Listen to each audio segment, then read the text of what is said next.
Yeah, good day. My name is Oshaba Samson, and I'm the founder of Tech Mentorship for Juniors. So basically, this program is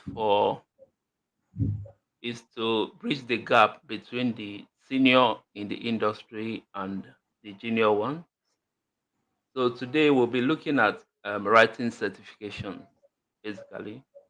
So we invited um, a DevOps engineer who has been in the industry for over 3 years, right? So to come and speak on how to write um, certifications, right? He has over 4 certifications. So I'll be calling in Salem Daniel to come and talk about uh, how to write cloud certification. So Salem, you're welcome to the show. Hi, thanks for having me here. It's good to be here. Yeah, you're welcome. Yeah, So so we are just happy. quick clarification. I'm very particular about the pronunciation of my name because this is YouTube, I suppose. It's Salem. Okay, So Sele. Okay, yes, okay, sorry. Salem Daniel. So that's very important. Okay, sorry about that. Sorry about that. Guys, get So you're welcome. We are happy you are here with us today, and I believe that we are going to learn so much from you today in in terms of writing certification. A lot of people want to write certification, but they don't know where to start. And so, since you are here today, we are happy that you are here with us. So, so I'll give you to the platform to tell us what you have for us today. So you can go on, sir. all right. Once again, thank you so much. I don't take it for granted. So yeah, so I'll just possible to be very, very specific with what I touch or color. Perhaps people have questions, I'll be glad to answer them. So for most people, I believe this most avenue for Jim to connect with those who are let me say ahead in the industry, learn a thing or two, and also interact with them to get clarifications on certain things. So as it applies to certifications, particularly cloud certifications, but in general, um, so there are certain paradigms fly around about certifications, and I'll talk a bit about that, maybe clarifications and things along those lines. So get a certification, why should I get a certification, and then we now delve into the whole thing. Okay, how do I get an IT certifications and what are the best tips and maybe hacks as well to achieve that. So so for who get certified, that's okay. You should go and acquire an IT certification. For me, it's mostly two categories of people. So if you are someone who you are looking to, let's say, switch path, that means to break into a new career path. I'm talking about tech, right? You want to break into a new career path. Maybe you are certifications are mostly popular amongst cloud related roles. So you are a back end engineer or a front end engineer, and then you want to get your hands in the cloud, for example, to become a solutions architect or a DevOps engineer. You want to get a certification or to get, and about that, I think there is like a lot of ruckus over, okay, get certified or should they focus on building skills. I think that's a very popular conversation. So I'll give my thoughts and opinions about that shortly. Also, for someone who you are already in a particular path, that means maybe I'm already a DevOps engineer, but I have DevOps certification. You could also consider getting, um, let's say, DevOps already solutions architect. You have no certification. It's something I want to consider having. So for the first into breaking into a new career path, which was my um, I started out being a front end engineer. So for a short while, it was quite short lived, and not actually the best development experience in my. So then eventually I broke into backend, and then now I'm in cloud slash dev. So that was the path that I took. I wanted to for backend engineer. I wanted to break into cloud. So so I saw that there was the whole thing flying around about getting AWS certified because I mean they are the big name in the game, right? So okay, get AWS certified and all the benefits and whatnot. I think most people are accustomed to such that conversation in particular. So so if you are looking to switch into a new role, I think you would want to get um, certified. You want to get a certificate. And the reason I believe so is because when I was switching into a new room, there's a lot of things you have to process, a lot of context you have to deal with, right? I remember the first time my experience was funny. I asked a job, well, as an intern before I ever had any serious code. So that was, I think, that must have been sometime 2019 thereabouts. So and then with the whole new context, the whole things you have to learn, there's a learning curve. There are many things you have to surmount. You have to understand the various paradigms of that particular field.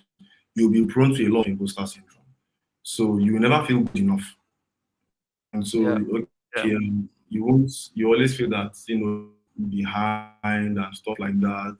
Anybody that writes any code you can't recognize for the first 15 seconds of looking at it, you also feel you're a loser. Yeah. They'll come for you and throw you in jail. So so there's a lot of imposter syndrome, and Yeah. for some people it's actually a big concern. So not Yeah. everyone has imposter syndrome issues, right? And my own hack for dealing with imposter syndrome, have a growth mindset. So people that have imposter, mostly people that they don't have a growth mindset. So whenever they are leaving their comfort zone, it's very, very difficult. So let's say you are Okay. not the kind of person where you have a growth mindset, right? You are Yeah. just good. I'm kidding.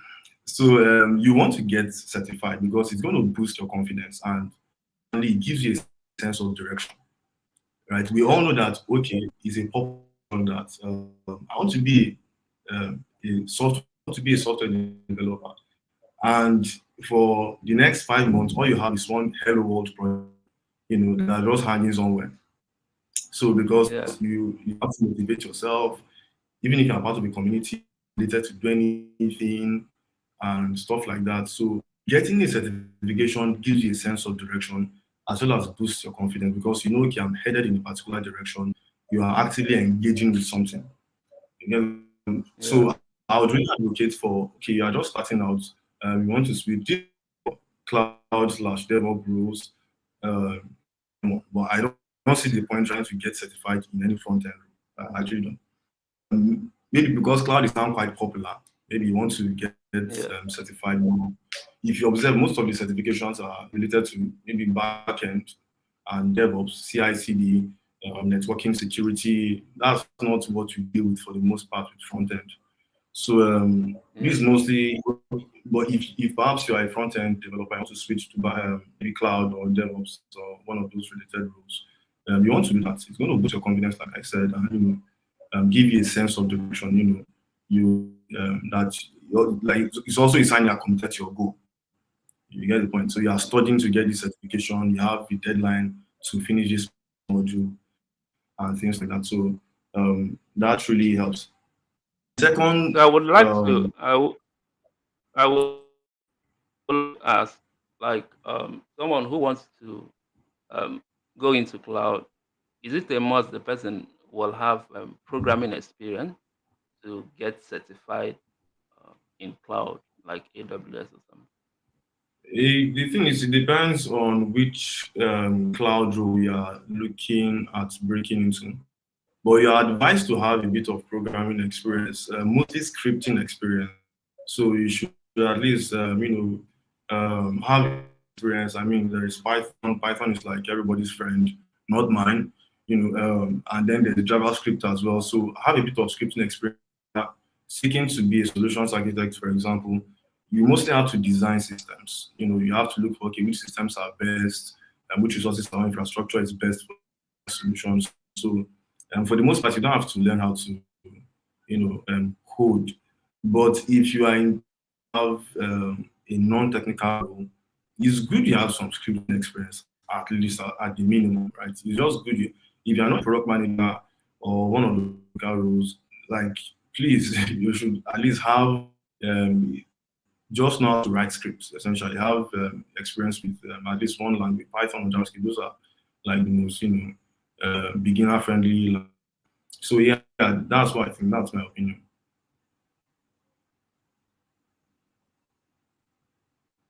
Okay, thank you. Okay, can continue. Continue. All right. So for also another benefit for people who are just you are looking at switching into a new role. Now, when I say switching into a new role, it might be a junior, it might be someone who may be quite experienced in your role, mid-level or senior, but you are coming into a new field, right, where everything is kind of different for you. So those two factors are important that I just mentioned, boosting your confidence and a sense of direction. And another thing is that whenever you're switching into a new role, and whether you're a junior or you're a bit experienced, there's often the question that, okay, at what point are you your dream role? Okay, let's say I want to become a DevOps engineer. At what point myself a DevOps engineer? So when am I a DevOps engineer? Is it when I take my first tutorial, or when I get my first job, I land my first job as a DevOps engineer? So there is that mist or cloud as to pun as to when exactly you are your dream role. So definitely you are not your dream role when you take your first tutorial. We'll just go to maybe Tech World with Nana and just watch all our videos and become everything, just become a beast.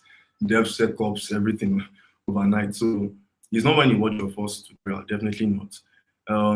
Definitely it's when you get your that applies when you get your first role, you can be said to be that person. So if I land a job as a DevOps engineer and I've been wanting to be a DevOps engineer, that makes me a DevOps engineer. But also with certification, you can more or less skip that process or that time of waiting till you land that job because it's not like there's a job waiting for anyone out there. So if you get your certification, you get certified, maybe you take the AWS DevOps certified exam or any other cloud provider, you take the certification exam for that particular role, you have been recognized by that cloud provider as that role. So already assumed that position, and then not have to wait because, okay, at what point are you going to call yourself that role? At what point am I a solutions architect, or at what point am I a DevSecOps engineer, or at what point am I engineer? So it's more or less, takes off that confusion out of the whole equation. So that's another big benefit. That's for someone who you are not that you have a dream role, you're just breaking into it for the first time and stuff like that. So that's another key benefit of getting cloud certified. So, So so you are saying that like certifications can boost someone's confidence. Maybe when you are trying to apply for a job, it will give you that confidence that uh, you are qualified for this particular role. Is that what you are trying to say? when we're talking about being qualified, different ballgame. Certification, more or less, it's like you can wear the badge of that. That's what I'm saying. Like you can call yourself a DevOps engineer if you are DevOps certified. You have been accredited, right, by a particular, let's say, cloud service provider. Let's say it's Okay. AWS. Okay. You are already a DevOps engineer because you have, like, let's say, academia. You enroll for a particular course in school. Let's say you want to study um, mechanical engineering, for example, right? Upon your induction into the NSC, you are already an engineer. So you don't necessarily need to have a job at that point to call yourself an engineer because you're already recognized by an accredited body. For not necessarily that, okay, it will boost your confidence to get a job. I think I'll comment about that later because that's a very popular question. Okay. Okay. Okay, so I believe I could go ahead, right? Yes, yes, you can. All right, cool. That's for those who are looking to switch into a new role or a new path. Those are the benefits that I would highlight. For someone who you are already in that your role, let's say you're already a DevOps engineer, you're already a planner or whatever, you might not necessarily have a need for it, but it's still advised that you get it. And mostly because there's no serious standardization in the tech job market. What I mean is that it's a meritocracy. So with let's say you want to go and apply a role in a company that requires skill of an electrical and electronics engineer, right? As an example, if you don't have a bachelor's degree in electronics engineering, you can't get a job, right? Even if you might be competent enough to be able to handle what the requirement demand, but you are not going to get the job. So, but with the tech different is that means if you have the skill, if you can get the job done, basically, no one will stand in your way. So if there is a meritocracy, so in that sense, someone who already has a certification, you're already a DevOps engineer, you go the extra mile to get certified. I think, and I strongly believe, I will argue as well, is going to boost your professional profile. It definitely. And why I believe so is because, let's say perhaps you want to switch role, right? You are working, rather, you want to switch jobs. You are working for a company, and then after like 2, 3 years or 4 years, you want to switch to company B. You will have to go through the same process of applying for jobs to, land whatever job you are looking for. And if you observe this, we have seen enough, job ads to understand the the syntax. So job ad, after they tell you whatever the company and the rest of them, they will go to qualifications. So required qualifications and then preferred. So for the required qualifications, this the format they see minimum years of experience. So they'll be like, okay, we're looking for a DevOps engineer with minimum of 5 years experience or years experience. So oftentimes, if you already have been working as a DevOps engineer, you already checked that box because you have the experience, no doubt. Okay. You can now see things like, okay, the specific stack, okay, you should be able to, from K8s, K3s, and the rest of the specific skill requirements. So most likely you'd have checked that box. And then not non-technical stuff like, okay, you should be a step, you should be able to work under pressure. So then they'll go to preferred requirement. Preferred requirement, oftentimes, you observe that preferred requirements, maybe a bachelor's degree, or let's say a master's degree, or let's say a certification from a particular cloud provider. So that's oftentimes what you see in preferred qualification. So even if you have a plethora of experience, um, someone who is certified in industry without any standardization will look more professional than you. You might be more skilled, no doubt, So, but see, okay, so like what you are saying now is, if I get it clear, what you are saying now is like if someone has the skill and another person has the skill and the certificate, so the person with the certificate will be the first preference, right? yes, The person with because the yeah, certificate will get this job first. So the certificate now is serving as an edge to an edge for the person to get the job, right? yes, yes, 100%. Now, it's not like that applies 100% of the time because the job applications we can't exactly tell what happens in quotes in the back end. So, Of course, of but course, then like, of course, yeah, of course, you can't say it's going to be 100%, but at least it has a higher percentage, right? yeah, yeah, it boosts your chances a lot. Your chances. Okay, okay, okay, So, okay. that's one huge benefit. It's as I said, there's so much standardization in the tech job market. It's a meritocracy. If we feel you can get the job done, no one will stand the job to you. So, but someone who has gone the extra mile to get certified, for me, if I'm a hiring, I would pick the person who has a certification because it definitely costs money for him to have. Number one. Number two, it shows this person is committed to self improvement. So I'm sure this person, if you would have taken the time out to maybe when he's juggling his normal jobs, day job and the rest, he goes the extra mile to get certified. It shows this someone that is committed to self improvement, one you want on your team. So your credibility, like I won't say it's boosted exponentially, but at least by decent multiple.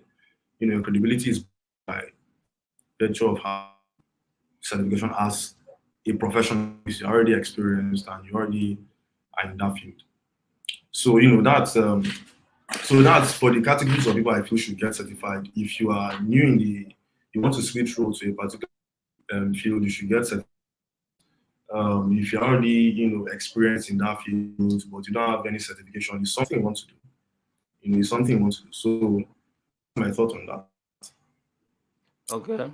So the people you feel should get a certification is someone who wants to move to DevOps or cloud um, as a career, and someone who is already in that path, but maybe wants to excel. Person should get certification, right? Definitely, yeah, that's correct. Okay. It's okay. So you can continue, sir. All right, cool. So another thing I think I want to talk a bit about is misconceptions about because um, I think that's actually a conversation that needs to be had. So I'll be the devil's advocate here. Uh, First off, I now because we want to highlight the benefits of certification and but I want to clarify misconceptions so that you don't have false expectations and stuff like that. So one misconception that people often have is that getting certifications will increase your chances of getting a job exponentially. If from what I said before this topic I'm trying to talk about now, that would apply to someone who already has experience, not someone who is a junior who is looking to get into the field. That will not apply to you. Right? You won't say your chances of getting a job will just be boosted exponentially because you now have certification from one reputable, let's say AWS now, or as your Google or GCP. So work that way, right? And even if you're a professional, right, it's not also going to boost your um, of getting a job. This is because the getting a job is a different ball game itself, right? The struggle is everywhere with getting a job. There are folks who left a big tech company, one of the fan companies, and then they didn't immediately get a job till like months after because it's a saturated market where there's a lot of competition, right? So it's not about whether or not certified or you're not certified. There's still the struggle with getting a job, right? You still have to apply for a lot of and then rather a lot of jobs, and then just essentially hope to get one. So certifications is a big one where you just win it, and then voila, you are coming to kneel and beg and trying to get your attention to come and work for them. That's not the case, and I think this misconception can be traced to I'll say content creators. So because if you I think it has changed, but as at 2021, 2022, if you go on YouTube and then you check, okay, AWS is most of the videos you would see will be, let's say, one content creator putting on a thumbnail with one salary by the side and then one certification badge by the other side. Maybe you can say like $1,000. You now see AWS Solutions and get associates. So when the random person who is maybe a novice and naive sees that, he already starts having unreal expectations. So you already start building castles in the sky that, though, once I land this certification, I mean, all my problems in life are solved because me, and not even looking at the fact that there are thousands of people with that, with the same certification as you. So that's where that misconception came from. So people have that misconception that um, if I if I if I get certified, that my chance of be boosted initially. I'm sorry, that won't work. You won't. You're not the only one who has it. That's the thing. You are not the only one. You won't, and everyone gets rejected. You get it. So even if you have experience and certification, you have everything. See, one company will tell you, "We are sorry, we have the requirements. We want to move on to the next candidates." The way they usually phrase that, their annoying message. So everyone gets that. You are not special, and certifications will not make you. In fact, get all the certifications, 30x certified. Someone will still tell you no, just the way the industry works. So, disclaimer so there. so, Don't think, basically, yeah, so if you get certification, because some people think that once they get certification today, they will get a job tomorrow. So what you are saying that they will just struggle like everyone else in getting a job, uh, not no, like 100%. it will be like one magic that once you get your certification today, tomorrow you have a job, or employers begging you to give you a job, right? So A is that what you 100%. are trying to say, sir? Yeah, it's not a magic one, right? You're not going to, get just come and you won't just land a job. You are now certified. It doesn't work that way. You're not the only one out there with the certificate. So, okay, I'm certified. I want the whole world to know about it. This is something monumental. The exam of stuff, blah blah blah. So companies should give, and they don't. So, and they're not going to give it them anytime soon. So you still have to go through every mere mortal would do. Go and apply, and get the 200 heartbreaks before the final one that is. So that won't change for anything. So that's about that. The other misconception is not worth it. So you now find folks who are like, oh, that because you won't, your chances of getting a job will not go up exponentially because you don't try to go get, a certification and stuff like that. So that issue. So that's you now throwing away the baby with the bathwater. The reason is because it's mostly because of the unreal expectation, and I would say also incongruent with the unreal expectation is people just, as I said, selling the dream in a very false and mischievous. So, they make you by getting these content creators. They do anything to not to these content creators. So, but the thing is that they want to create content. If they find something exciting, they might not have done work to really know how valid some who appreciate creators are, putting the hard work, big ups to them. So, but there are some who like whatever trending, they just jump on it. Especially you get the views you want, and then you have done your hard work, you go and relax, and then people just come and guzzle it down. What's up?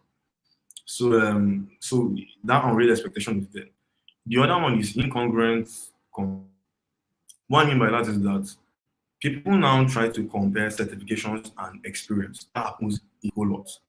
It's a popular conversation that you often see certification. In fact, there's this very popular where this young guy wears this very shirt that's like oversized. So they now put a label on the jacket as certification and the experience. So that happens a lot. So that's comparison. I don't see the point where I want to compare certification and experience because they are two different things. Do that with academia, for example. Um, with academia, there's organization. If you don't have a bachelor's degree, don't bother applying for some jobs. So they have clear requirements, certification requirements, clear ones. That's with academia, I mean school. Clear requirements. Okay, you should have this particular, maybe you should have a doctorate or you should have, a master's or you should have a BSc minimum and stuff like that. They have those requirements. But what you know is that when you are in school studying, let's say for your bachelor's degree, you don't graduate from school feeling like someone that can go into one company and start doing magic. Even with your internship, that's for those who do internship. It doesn't even work that way. The company will still have to retrain you for a while. That's the idea of graduate training programs. So you won't say because company have graduate training programs, then people should not go and get a bachelor's degree. Don't go and get. So you will not get the job. So I feel it's an unfair comparison. We shouldn't try to certifications are not there to replace experience. As I said initially, the tech industry is it's a meritocracy. So the experience is definitely above certifications. It's not a debate. So there's no point trying to compare them at all. So there's no point trying to compare certifications to experience. Okay, I have experience, you have certifications and stuff like that. So, but what I feel is that for as I said, that is that is not so standardized relative to others. You would want to have certification basically, and irrespective of whether or not it exponentially boosts your chances of getting the job. And you want to have it. You shouldn't say certifications are not relevant, even for someone that's a junior. No, what people are going to write one exam or that exam, you should instead go and build projects and stuff like that. You should build projects. No one is saying you shouldn't build projects, but building means you shouldn't get certified. I mean, if you're a junior, you most likely don't have a job. So what are you doing with your time? So you should still want to get certified irrespective. I feel it's an unfair comparison. We shouldn't try to say okay, certification versus experience. No, don't you not say okay, because companies look at experience and not certifications. That's not cool. So that's misconceptions. Those two misconceptions, thinking that okay, you suddenly land a job because certified or that certifications are not important because you won't land a job certified. So those are two misconceptions that need to be clarified. For a gym, employee, you get certified. I mean, it shows you're a serious person. So yeah, so that's some misconceptions, anyways.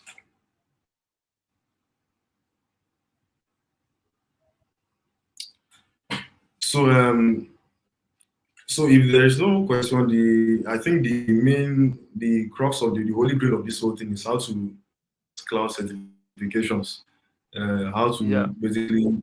I know some people might have skipped to this point for those that are yeah. watching. Basically, that's why we are all here to get to know how to write and pass the AWS certification, um, because you have done it 4 times. That's why we are here to know how to get through to get our own certification. So, how were you All able right, to achieve this feat? And, all right, cool. So yeah, I'll be very straightforward and honest. That if you are unfortunate to have a conversation about the irrelevance of IT solutions, that's for those people that try to compare it with experiences, you will feel they are a walk in the park. That means you can just write and then just pass. But trust me, they are not. The exams are not exactly so easy. Actually, they are not. So I'll just say my own experience with preparing for these exams and how I was able to pass. I wrote all of them once and actually passed, interestingly. So for someone who don't have any certification yet, I'll speak specifically about AWS because they're the most popular, and those are the ones I have. So for someone who you have not written any AWS exam before and then you're looking to write, there's often a like a path to writing it. So there are three parts of the certifications.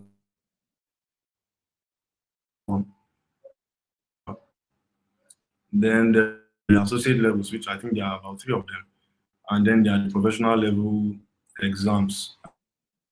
There are about 8 or 9 thereabout. I think it's but the other SAP that must have been last year, so it's now 9, I guess. I'm not sure. So well, I would advocate you follow the path, right? Try to get the foundational level certification first, and then you could now go for one of the associate levels. That's sysops, developer associate, or solutions architect. Any of the three. Why I'm advocating for this is because it will help you ease into those other exams. I started with solution architect. I didn't write the cloud practitioner, mostly because I was not really concerned about. I just felt okay, it's an exam. I mean, I'm used to, so I checked if there were hands-on labs. I checked if there were good courses. I checked what the courses promised. I will recommend courses, obviously. I checked what the courses promised. I saw that, okay, this course promises that if you are able to complete this module, do this, you boost your chance of passing. I checked testimony. So I saw there were like a handful of people who were able to just write the exam. When I saw people, I was like, I can pass this thing now. So, so I started with the solutions architect associate exam. What materials did I use for the? How did I prepare? For all my exams, I use only one person's course, and that's Stefan. So he's very widely sold. His courses are widely sold on Udemy. If you check for Stefan Marek, you see a lot of his Udemy courses, and he's quite good. Like he's a very very good. Use any other material outside of that, but I will not advocate that you follow the same path. So I believe there are several other. But I think a popular one is I think it's John Bones. I'm not even sure, right? But if you, they are quite popular, courses. You definitely see Steph America. You see the rest of them. So why I use Steph America was because I'm not the kind of person who context a lot. So if this guy will get me what I want, there's no point trying to know or understand what other people are saying. I mean, if his course is enough to get the job done, why not? So why not just use his own course? So he typically has Udemy courses for a particular certification exam and then extra questions.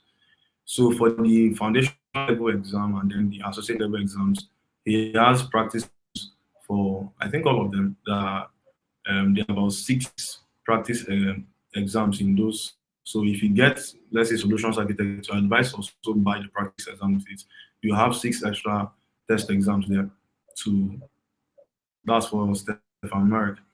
So how long did it take me to read and pass the exam? Well, I have a job, so juggling 9 to 5. It took me roughly 2 months. Yeah, roughly 2 months with breaks in between and stuff like that. And why it took me now, that was the longest I spent writing any of the exams. I wrote the data and cloud practitioner on the same day. I didn't even really read for the cloud practitioner because there was no point doing it. So why for some people it takes longer, for some people it could take shorter, depending on how experienced you are. But if you're a novice, definitely I think 2 months would be a um, fine allocation to preparing for the exam. What you do is that for you, thankfully they'll give you the course we take. So I think some people must have complained that I talk quite fast, but that's a good observation. I also listen when I like hearing people talk fast as well. So if I see a course is, let's say, 42 hours um, on on Udemy, I would estimate 1.5 x speed. That's I will multiply it by 2 and then divide it by 3. So that would urge me to really be dedicated because I won't want to spend forever going through that course. I want to get it over with. So I listen at 1.5 x speed. That's what I typically do. It might not be the same for most people. So that's why I'm saying I think 2 months would be cool because I did it with juggling a 9 to 5. So if you are juggling a 9 to 5 as well, maybe 2 months might the solutions architect associate. 2 months might be too small for you. So it all depends. I don't think there's let's say a one size fits all approach to time allocation for preparing for the exam. So but any time frame at all, let's say 2 to 3 months. Um, for something like the solutions architect associate, if you are reading for the cloud practitioner exam, it's mostly MCQ kind of question. It's you know multi-choice kind of question, and then it's more or less okay. Service do what does that service do? It's not something so you need to go through the course and then finish all the practice exams, all six of them. I would advise you to finish them. For Stephen Merrick, I can confidently say at this point that he will finish his course and all of his practice should be fine. I think so. You stand, let me say, 80 to Uh, 90% can chances. you can you can you name the name of the instructor? The name of the Yeah, that's instructor. Stefan Marek. Let me drop it in the chat. Okay. Okay. Let me see. Okay, so that's the name. That's the name, Stefan. So that is fairly recent. If you type the name on Google, you definitely be linked to his Udemy courses. Okay. Yeah, so he does a good job. I mean, he does a good job. And if you get his course, his practice exam as well, and you finished everything, at least for the foundational and associate level, you'll be fine. But the thing is that for the professionals, which I've written one, I've written the Devops, his practice exam will only give you one exam to work with, not six. The rest give you six. For the professional level, it gives you just one, which makes sense really. At that point, if you're writing maybe a professional level exam, you shouldn't be waiting for six different exams with like 65 questions to and sit for it. If you are waiting for that kind of thing, you probably are not ready for it. So, it will only give you the DevOps exam that I wrote. There was the practice exam had only one, and that's I think about 70 questions. And then there is the main course itself, which had just so altogether, I think there were like 95 questions that I had to go. So yeah, so Stefan Merrick, I would strongly recommend Stefan Merrick. He teaches a clear and concise way. And I think he has a course, I'm not sure, but literally most of the relevant certification exams, I think he has a course on them. So but there are other guys that are also good. I've not tried, as I said, I don't like to switch context so much. So yes, that's basically I have a high level of confidence, 80 to 90% in South American course. But obviously, I'm not saying if you do what I said, you suddenly come out the other side of the tunnel victorious. The exams were still tough. I recall my eyes were red after the DevOps exam because I had just 2 weeks to read for it, and the reading I had traveled that, so I was not stable. So I just wanted to do it because I wanted to get it over with. So I had just 2 weeks. It was quite stressful, and especially when you are writing at a test center, they will look at you as if you are one item that can get missing in the blink. So you just have to be staring at the screen, like staring back at you with very high brightness, and it was really tiring. Exams are not so. I won't say they are quite easy. The most difficult I wrote definitely was a professional level exam. That's the thing, right? If you pass the solutions architect associates now exam, you discover that a lot of other courses will have content that cut across what you might have read. So when you are writing your next set of exams, it will definitely be more, it will be easier. That I can guarantee. Because you will find a lot of similar content with Stefan Merritt. You will find a lot of similar content. In fact, he labels them.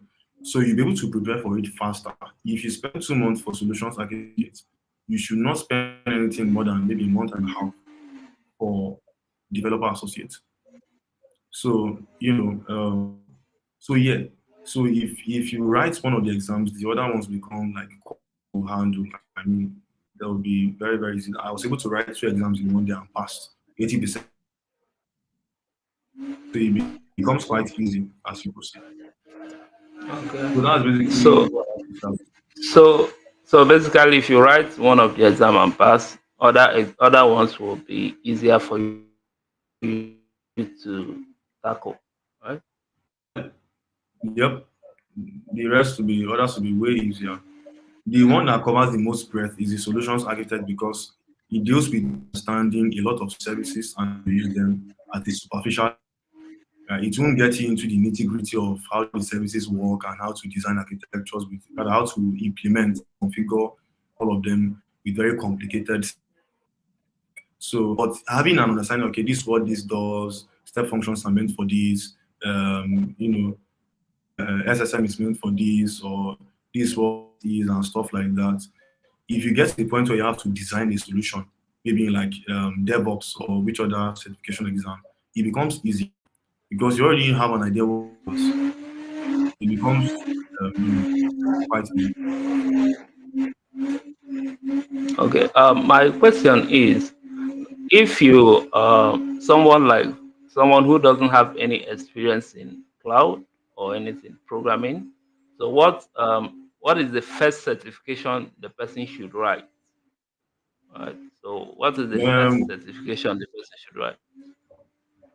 you should write the cloud practitioner, or if you feel and you want to go the no gods, no glory route, then go for the solutions architect associate. So those ones don't require to, in fact, the developer associate as well, you don't have to write code. You won't have to as well read.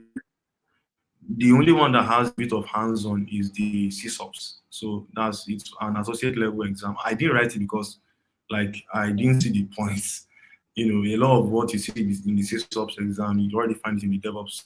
The CSOPs, DevOps is like a combination of developer associate and CSOPs. So I didn't see the point writing it. So I just went for DevOps professional um, in CSOPs. So you can start with the cloud if you don't have any experience, even if you just have a practitioner, or you could solutions architect associate. If you are good enough, you pass. Okay. Okay. And continue, sir. So yeah, so I think just a little thing to add for those that seek to write. So with scheduling the exam, we used to use PSI. Um, Rather, I used to use PSI to write the exam. So they have proctoring. That provide proctoring for the exams. There's the popular, I think for AWS, is either PSI or PSing View, but PSI was sometime this year. So you can no longer write PSI. So that becomes a problem for Nigerians because piercing view, I think they have blacklisted Nigeria, so you can't write online. You have to go to a testing center to write. So I did all that. My first three exams were with PSI, so having to write with piercing view, I was met with that surprise. Okay, I tried different means to pair on and stuff like that. That didn't work. So I had to go to a testing center to go and write. So if you live in a city where there are no testing centers around, how that work? I mean, where I live, there's just one major testing center to write. That's Person View Accredited Testing Center. And at that point, it so happened that they had a lot of issues and stuff like that. So you want to let a week to plan the scheduling of the exam. I typically just schedule like 2 days before because when I'm ready, like there's no point just go and get everything over with. So with piercing view, I would advise you to like give yourself to really plan. I have to travel to write mine, interestingly. So give yourself a week to really plan to schedule the exam. Else you'll be rather met with a lot of unpalatable revelations. So that's just one tidbit that I think would be useful that intends to write. Okay, my question is like, what are you supposed to prepare while going to a center to write the exam? Like, what are you supposed to have with you while going to a test center to write the exam? Okay, so if you're about to write and then you go to the piercing view console, you see a list of things, but what you really need is at least for most people, just take your they require like a national ID. For most people, what they have is their NIN slip, right? But ensure that it's something that looks legit because that issue. The um, the center I went to, right, they required me to like bring card, which I don't have one. So and then some to people bringing their NIN whatever slip. So and I dropped it. So I had to go and print out one. It was very very stressful and annoying. So I have one, and it has to look, at least just get something that looks good enough. It works, right? If you take your N9 card there, it's going to work, and then take your ATM as well. So just ATM card, N9, you are fine, you're good to go. Um, there's no much hassle there. So just NIN card and then your ATM card. Okay. Before we continue, please, if you have any question, just drop it in the comment section. And also, if you are enjoying our program, please like and subscribe. This is a way of encouraging our team to do more. So thank you. So, Salem, so you can continue. Yeah, so well, I've more or less exhausted, things I had in mind to talk about, because as far as IT certifications go, there is not much breadth to cover in that sense. So there's things that anyone seeking to acquire them would want to know. And I feel like at least to a fair degree. So if you have questions, I mean, I'll be happy to entertain them. Okay. So someone is just asking what the program is all about. So basically, the program is about writing certification, cloud certification. Maybe if you are looking at switching to cloud, maybe if you want to switch to cloud and you want to write certification, or you are in the cloud industry and you want to write certification. So how do you go about it? So that's why that's what the program is all about. So, sir, you have almost answered all my questions. So let's see if someone have a question. Okay. So Emmanuel is asking, how do you get a job? How do you get a job, and how to be ATS friendly? Sorry, Emmanuel, I didn't Oh, get the last question. So, I think I but get I his don't know if you question. get the last question. Okay, okay. So Yeah, you can go on with it. well, if I want to be funny, the way to praise to God. But that's just maybe funny, right? So there is no particular way to get a job. Let me start with the ATS thing. ATS is application tracking system. So it has become quite, I can't say it's quite popular, because maybe it's because I just got to know about it. I think that was so. It's basically a system that is an automated system that filters out resumes based on the job. So it will automatically filter. Let's say there's a job ad that is for, I don't know, a backend engineer that has 8 experience, that has worked with Golang, GRC, AWS, Azure. I'm not sure how ATS works, but I'm just guessing. So what it does is to filter out resumes that don't have that qualification. But the issue is that most ATS systems, they are not the most, I don't, it's just really sad. They are not the most efficient with doing that. You have to, it betides you to make your ATS compliant. So it's your job to make it compliant. If you don't make it ATS compliant, it will just get filtered out. So yeah, what I typically do to get my resume ATS compliant is, whenever I see a site that puts out an ad for a job, then they are the ones that they ask you to fill out your resume, give you an option to extract your details from the resume. That's what's working under the hood. So when you have your resume, go to search any website that has that kind of, to extract out your details for you, then upload it there. If it extracts details for you and fills out the fields in the correct manner, you are good to go. So that's how to deal with, at least that's what I think, dealing with ATS. But that doesn't really, I can't give a specific statistic as to by how much it boosts your chance of getting the job, but at least it's something. Even if it's 5%, that's the progress. I don't think it's up to. So, but with how to get it, there's no way you get a job apart from applying. Look for the role you want and go and apply for it.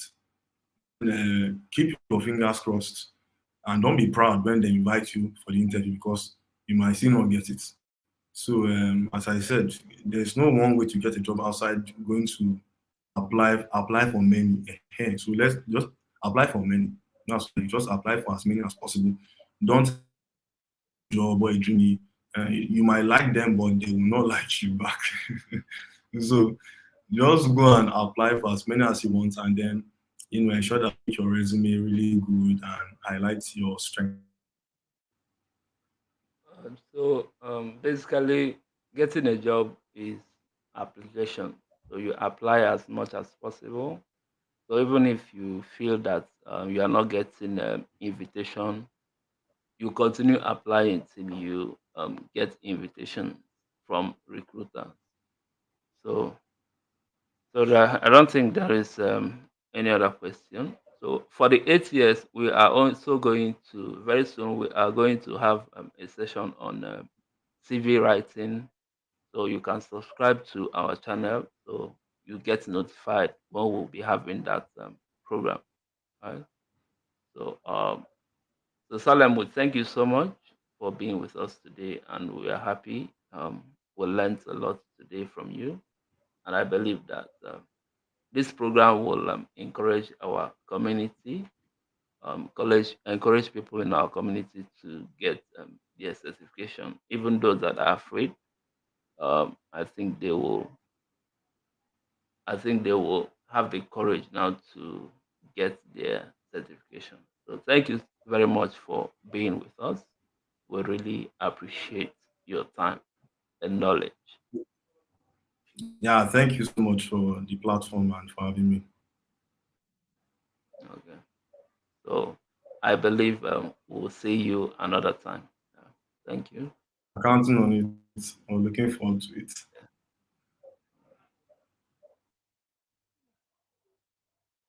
So, thank you for joining us today. We are happy that you are here with us. Please, if you enjoyed today's program, subscribe and like our channel so that you get notified anytime we are having program. So this is where we'll be ending it for today. So see you some other time. Thank you. Thank you.